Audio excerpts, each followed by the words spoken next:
There are multiple sources that are contributing phosphorus and nitrogen to Lake Erie. Essentially, if you eat or drink or live in the watershed, you contribute a little bit of nitrogen and phosphorus to our waterways, and that ends up in Lake Erie.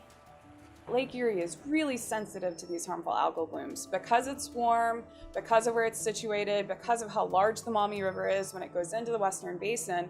It means that it doesn't take a lot of increase in dissolved phosphorus for us to see these big increases in blooms.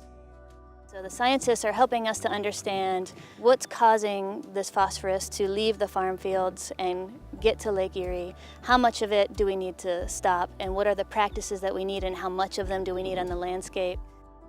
The bloom is driven by the inflows of the rivers, particularly the Maumee River. So as the Maumee River contributes nutrients during the summer, during the spring, that's how big the bloom is going to become. So we've developed good predictive tools to warn people how big the bloom is going to become.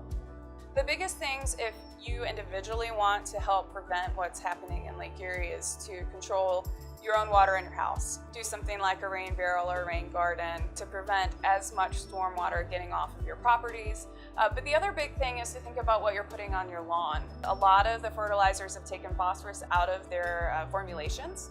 We don't need more phosphorus on lawns if it's already been established.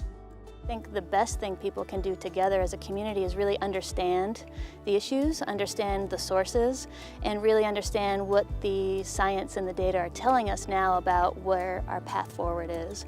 We're going to have to work at the source, in the fields with the farmers. We're going to have to work in the waterways and put in long-term permanent solutions. It seems like it's a huge problem. We've got 7 million acres, but you can do something on every single acre, whether you're in a farm field or whether you're in the city. There's something that everybody can do.